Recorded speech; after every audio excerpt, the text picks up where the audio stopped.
Hello guys, welcome to my channel Solution. So நம்ம வந்து இன்னைக்கு 9th sum வந்து பார்க்க போறோம். So start பண்ணலாம். So a building and a statue are on opposite sides of a street from each other 35 meter apart.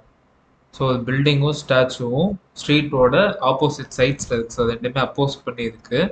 So அதோட distance வந்து 35 metre இருக்குது. அது ரெண்டுத்துக்கும் between distance. So from a point of the roof of a building, the angle of elevation of top of statue is 24 degrees and the angle of depression of the base of the statue is 34 degrees. So இந்த line தான் கீழே நம்ம watch பண்ணணும். So என்ன சொல்கிறாங்கன்னா first லைனில் வந்து building statue இருக்குங்கிறாங்க. பட் ஆனால் எது வந்து எதை விட பெருசுங்கிறது நமக்கு எக்ஸாக்டாக சொல்லவே இல்லை.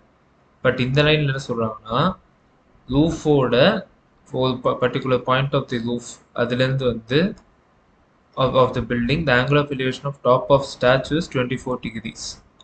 So roof ஓட டாப்ல இருந்து 24 டிகிரி. ஸோ ரூஃப் டாப்ல தான் அந்த பில்டிங் ஓடுது. ஸோ அதுலேருந்து 24 டிகிரிஸ்ல வந்து இதை பார்க்குது. எது ஸ்டாச்சுவோட டாப்பை பார்க்குது. அது வந்து என்னது ஆங்கிள் ஆஃப் எலிவேஷனா இல்லை டிப்ரெஷனா ஆங்கிள் ஆஃப் எலிவேஷன். ஸோ நான் ரூஃப் டாப்ல இருந்து எலிவேட் ஆகி தான் ஒரு பொருளை பார்க்குறேன், ஸ்டாச்சுவோட டாப்பை பார்க்குறேன் அப்படின்னா அப்போ ஆப்வியஸாக ஆங்கிள் ஆஃப் எலிவேஷன் எப்போ வரும்? நம்ம அப்சர்வ் பண்ணுற ஆப்ஜெக்ட் வந்து நம்மளை விட ஹையர் போர்ஷனில் இருந்தது அப்படின்னா. ஸோ அப்போது இதுலேருந்து நம்ம கிளியராக அண்டர்ஸ்டாண்ட் பண்ணது என்னன்னா ஸ்டாச்சு வந்து பில்டிங்கோட ஹைட்டாக இருக்குன்னு அர்த்தம். ஸோ அப்போ டயக்ராமே நம்ம அப்படி தான் ட்ரா பண்ணணும். ஸோ ஃபஸ்ட்டு வந்து இதுதான் கிரவுண்ட் லெவல்னு அஸ்யூம் பண்ணிக்கலாம். ஸோ பிஆருங்கிறது தான் பில்டிங். ஸோ அதுக்கடுத்து பி டேஷ் டிங்கிறது தான் அந்த ஸ்டாச்சு. ஓகேவா? ஸோ பி டேஷ் டிங்கிறது தான் ஸ்டாச்சு. ஸோ ஆர் தான் roof of the building, T தான் வந்து டாப் ஆஃப் த ஸ்டாச்சு. ஓகேவா? ஸோ அதுக்கேற்ற மாதிரி நம்ம ஹைட்டில் வரைச்சிக்கிட்டோம். ஸோ இந்த ரூஃபோட டாப்லேருந்து நான் டி டாப் ஆஃப் த ஸ்டாச்சுவை பார்க்குறப்போ நான் மேக் பண்ணுற angle of elevation is 24 degrees. So அதுக்கு ஒரு ரெஃபரன்ஸ் லைன் வரைஞ்சி M1 மார்க் 24 டிகிரிஸ்ன்னு ட்ரா பண்ணியிருக்கோம். ஸோ நெக்ஸ்ட் வந்து அந்த angle of depression of the base of the statue is 34 degrees. So அதே பாயிண்ட் ஆர்லேருந்து நான் ஸ்டாச்சுவோட பேஸை பார்க்குறேன். அப்போ நான் மேக் பண்ணுற angle of depression is 34 degree. So 34 degree 34 டிகிரியில் வந்து நான் டிப்ரெஸ் ஆகி ஒரு லைன் ஆஃப் சைட்டில் கீழே பார்க்குறப்போ அதுதான் வந்து அந்த ஸ்டாச்சுவோட பேஸ் வந்து பார்த்துட்டு இருக்கேன். ஸோ இங்கே நமக்கு 34 டிகிரினா ஆப்வியஸாக இந்த லைனுமே அப்போது 34 டிகிரி தான். ரைட்டா? ஸோ நெக்ஸ்ட் வந்து find the height of the statue. So ஸ்டாச்சுவோட ஹைட் கேட்காங்க, which is P dash T.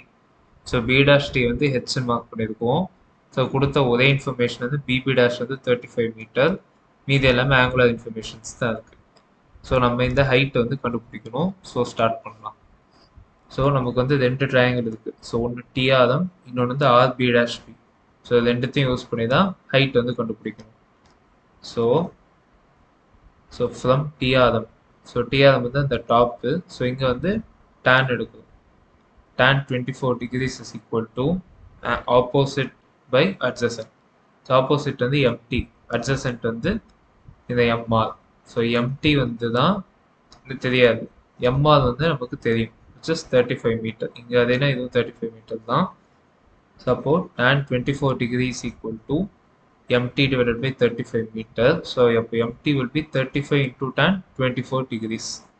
So நம்ம கொஷனில் tan 24 டிகிரி கொடுத்துட்டாங்க, விச் இஸ் 0.4452. ஸோ அப்போது 35 into 0.4452. ஓகே, நான் மல்டிப்ளை பண்ணல. ஸோ ஓகே, இப்போதைக்கு இதில் 35 into 0.4452 இருக்கட்டும். ஸோ நெக்ஸ்ட் வந்து from RP dash P.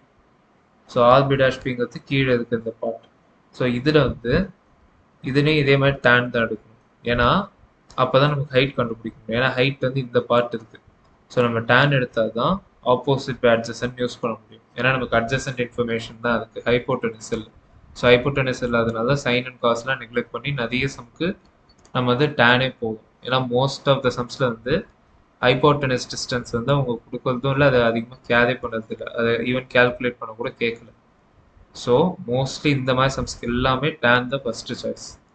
So tan 34 degrees is equal to RP by BB dash. So RP தெரியாது, BB dash வந்து 35 மீட்டர் ஆல்ரெடி தெரியும். ஸோ RB வந்து நமக்கு என்னது ஆக்சுவலாக MP dash, ரெண்டுமே சேம் தான்.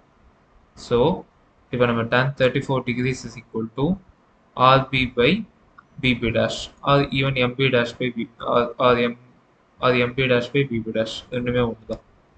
சப்போ rb is equal to bb dash into tan 34 degrees. So tan 34 already கொடுத்துட்டாங்க, bb dash 35. ஸோ இப்போ நம்ம என்னென்ன கண்டுபிடிச்சிருக்கோம், mt கண்டுபிடிச்சிருக்கோம், rb கண்டுபிடிச்சிருக்கோம். mt rb or even mb dash. So இந்த ரெண்டு டிஸ்டன்ஸுமே கண்டுபிடிச்சிட்டோம். ஸோ இதை ஆட் பண்ணால் நமக்கு ஹைட் வந்து கிடச்சிடும். ஸோ அதுக்கு வந்து ஆல்ரெடி 35 இன்ட்டு சம் டேர்ம்ஸில் இருக்குது, இதுவும் 35 இன்ட்டு சம் வேல்யூ இருக்குது. ஸோ அப்போ நான் என்ன பண்ணியிருக்கேன், 35 காமனாக எடுத்து இதை வந்து ஆட் பண்ணிடுறேன். 0.4452 0.6745 ஆட் பண்ணால் 1.1197. ஸோ அதை மல்டிப்ளை பண்ணால் நமக்கு ஒரு ஆன்சர் வந்து 39.189. ரவுண்ட் ஆஃப் பண்ணுறப்போ 39.19 மீட்டர்ஸ். ஸோ இதுதான் வந்து height of the statue. So இந்த வீடியோவில் வந்து நம்ம 9th சம் பார்த்தோம். இன்னும் இந்த எக்ஸசைஸில் ஒரே சம் தான் இருக்குது. ஸோ அது நெக்ஸ்ட் வீடியோவில் பார்க்கலாம். So that's all for this videos. அது வரைக்கும் லைக் பண்ணுங்கள், ஷேர் பண்ணுங்கள், சப்ஸ்கிரைப் பண்ணுங்கள். தேங்க்யூ.